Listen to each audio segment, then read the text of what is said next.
नमस्कार, आप देख रहे हैं देसी अड्डा। मैं हूं अजय कुमार। चर्चित यूट्यूबर और पत्रकार मनीष कश्यप अब जेल से बाहर आ चुका है। जेल से बाहर आने के बाद जो उनके तेवर हैं, उससे बिहार की राजनीति में हलचल मच गई है। आइए जानते हैं उस हलचल के क्या मायने हैं राकेश तिवारी जी से। राकेश तिवारी जी, मनीष कश्यप के बाहर आते ही जो उनके तेवर देखने को मिल रहे हैं, उससे बिहार की राजनीति में हलचल मच गई है। इसके क्या मायने हैं? देखिए अजय जी, बिहार की राजनीति में मनीष कश्यप एक बड़ा नाम है। इसलिए नहीं कि वो कोई नेता है, इसलिए कि वो राजनीतिक विषयों को बहुत जोरदार ढंग से उठाते रहा है और उसी का नतीजा था कि वो जेल में भी था। बिहार का कोई भी मुद्दा हो, मनीष कश्यप अपने यूट्यूब चैनल के माध्यम से बड़े ही बारीकी से और बड़े ही गहराई के साथ जोरदार तरीके से उठाया है और सरकारों के भी कान खड़े कर दिए हैं और उसकी चुनौतियों से सरकार परेशान हो गई।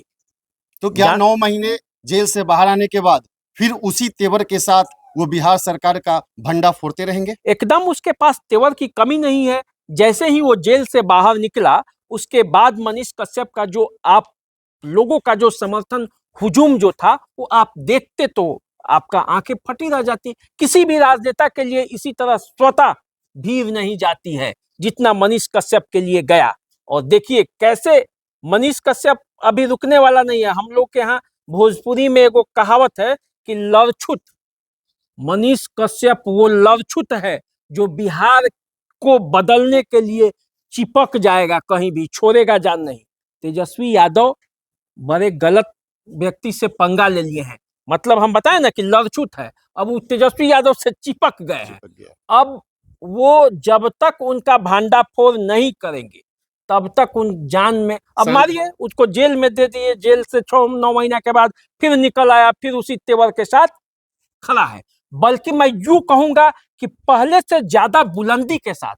क्योंकि अब आप समझिए, मनीष कश्यप केवल एक पत्रकार और यूट्यूबर नहीं रह गए हैं।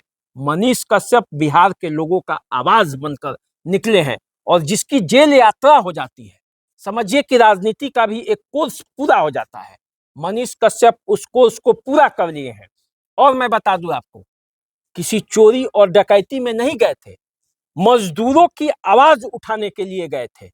और यह कहा गया कि फर्जी वीडियो मनीष कश्यप ने बनाया। रोज बिहार की राजनीति ही नहीं, देश की राजनीति में नेता रोज फर्जी वीडियो इस तरह जारी करते रहते हैं और गलत झूठ बात बोलते रहते हैं।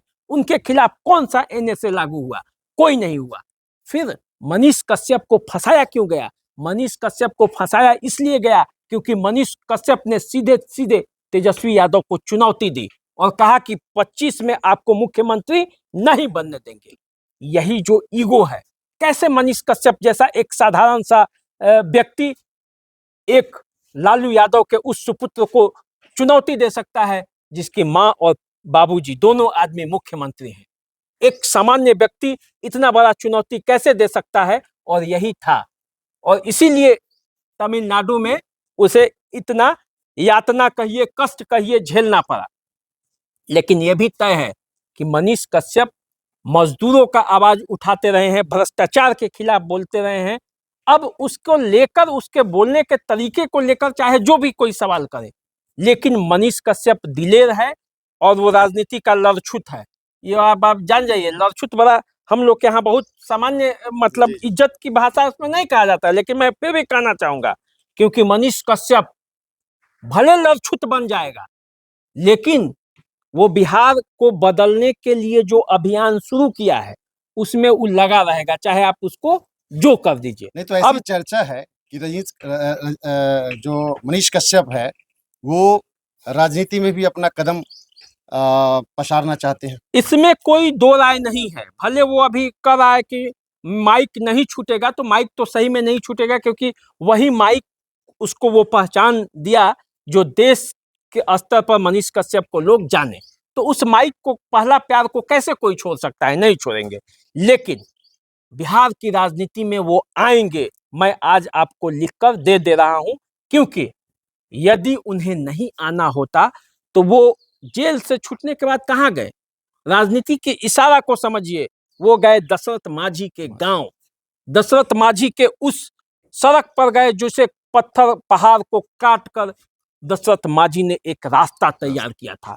क्या उसी रास्ते से मनीष कश्यप के लिए राजनीति का रास्ता निकलेगा? उस रास्ते को टटोलने गए थे मनीष कश्यप, और उस रास्ते को पर लोगों की निगाहें हैं। तो आप देखिए ना, पटना से लेकर उनके घर तक कहीं स्टेशन सजाया गया है, तो कहीं दीप लेके लोग खड़ा है, कहीं कोई गाड़ी देने के लिए ये है, कोई राखी बांधने के लिए महिलाएं वहां पहुंच गई। तो इसको आप क्या समझते हैं? इतना तो कोई विधायक एमपी के लिए नहीं खड़ा होता है जो जेल से। हाँ, लालू यादव के लिए जरूर लोग खड़ा था जब वो चारा घोटाला से सजा काटने के वापस जब आ रहे थे, पहली बार जब जेल से निकल रहे थे, तब राजद के कार्यकर्ता उनके लिए जरूर खड़े थे।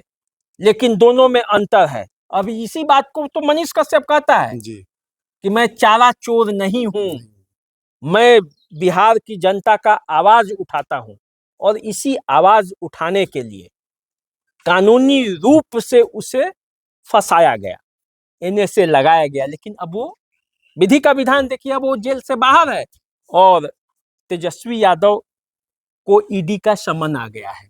27 तारीख को सुनवाई होने वाली है, और आप जानते ही हैं ईडी की जो कार्रवाई चल रही है आजकल देश में, पकड़ते देरी नहीं लग रहा है। यदि आपके खिलाफ सबूत है, तो यदि तेजस्वी यादव के खिलाफ सबूत होगा तो वो जेल में चले जाएंगे। मैंने 1 महीना पहले एक वीडियो बनाया था और बताया भी था कि मनीष कश्यप जेल से आएंगे और तेजस्वी यादव जेल में जाएंगे। कहीं वो सत्य न हो जाए। अब राजनीति में कुछ भी हो सकता है, और यदि सबूत के आधार पर यदि ईडी ने पकड़ लिया और अमित कात्याल से जो उसे सबूत मिला है, यदि वो तेजस्वी के खिलाफ गया तो निश्चित रूप से उन्हें पकड़ लिया जाएगा। लेकिन यदि नहीं हुआ तो फिर बिहार में जब रहेंगे तो मनीष कश्यप जैसा एक दिलेर व्यक्ति उनके लिए चुनौती खड़ा करते रहेगा। और 2024 के चुनाव के ठीक पहले मनीष कश्यप जब जेल से बाहर आए हैं, तो यकीन मानिए आप कि अब हर दिन कुछ ना कुछ राजनीतिक हलचल होगा। और मनीष के मन में ये मंसूबा अभी से नहीं है, मनीष पहले भी चुनाव लड़ चुके हैं, और चुनाव लड़ने के बाद में वो पत्रकारिता में आए हैं। तो इसीलिए उनके विरोधी उनको घेरते भी हैं कि आप तो राजनेता थे। आप ये तो देखिए कि मनीष कश्यप जो बातें उठा रहा है वो सही है या गलत है। यदि वो ये कहता है कि नालंदा विश्वविद्यालय देने वाले बिहार में आज शिक्षा की स्थिति क्यों बुरी है, तो वो क्या गलत कहता है। यदि मनीष कश्यप कहता है कि जो पुल बनाया जा रहा है वो ढह जाएगा और अगले 2, 4, 5 महीनों में ढह जाता है, तो वो क्या बुरा कह रहा है। तो इन समस्याओं का हल करना चाहिए, न कि उसे जेल में डालना चाहिए।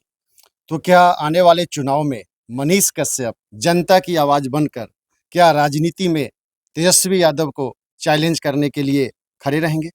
देखिए, निश्चित रूप से मुझे तो लगता है कि 2024 के चुनाव में भी कई पार्टियां उनसे संपर्क साध रखी होंगी, नहीं साधी होगी तो साध रही होगी कि एमपी के चुनाव में भी मनीष कश्यप लड़ सकते हैं। क्योंकि बिहार का कोई कोना नहीं है जहां के लोग मनीष कश्यप को नहीं जानते हैं, जानता सब कोई है।